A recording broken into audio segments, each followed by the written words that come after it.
ফিলিস্তিনি মুসলমানদের করুণ পরিণতি আজকের নতুন নয়, ৭৫-৮০ বছর হয়ে গেছে।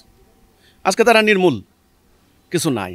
এই যে আরব বিশ্ব ভোগ বিলাসের মত্ত, আরবদের টাকার অভাব, জনসংখ্যার অভাব, তেলের অভাব, তাইলে এই যে চতুর্দিকে কয়েক কোটি আরব মধ্যখানে এই ফিলিস্তিন মুসলমানদের ভয়াবহ ৮০,০০০ গত খালি এক বছরে হত্যা করেছে, ৩৫,০০০ খালি বাচ্চা, এমনও ফ্যামিলি আছে ১৪-১৫ জন, পুরো শেষ। 90% ঘরবাড়ির ধ্বংস, 100% শিক্ষা প্রতিষ্ঠান নাই, হাসপাতাল নাই, সাংবাদিকদেরকে হত্যা করা হয়েছে, কিচ্ছু নাই।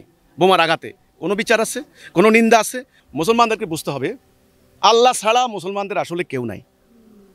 মুসলমানরা আল্লাহ যেটা বলেছেন কোরআনে, তাদেরকে ইস্পাতের মতো ঐক্যবদ্ধ হতে হবে, ঐক্যবদ্ধ হয়ে আল্লাহর রাস্তায় লড়াই করতে হবে একজন নেতার নেতৃত্বে।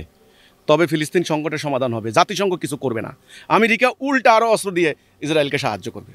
আজকে বাংলাদেশ, এখানে আমরা খুব গর্ব করি ৯২% মুসলমান।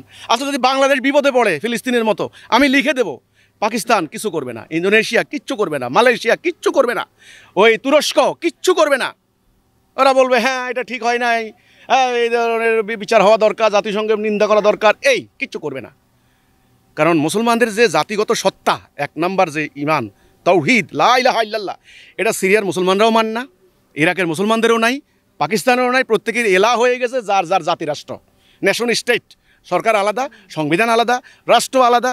কেউ রাশিয়ার সঙ্গে চুক্তি করে, কেউ আমেরিকার সঙ্গে চুক্তি করে, কেউ ইন্ডিয়ার সঙ্গে চুক্তি করে। তো এখন জাতিসত্তা তো নাই। এই ফিলিস্তিনি মুসলমানদের মুক্তির রাস্তা একটা, উদ্বাস্তু শিবিরে যাইয়া লাভ নাই।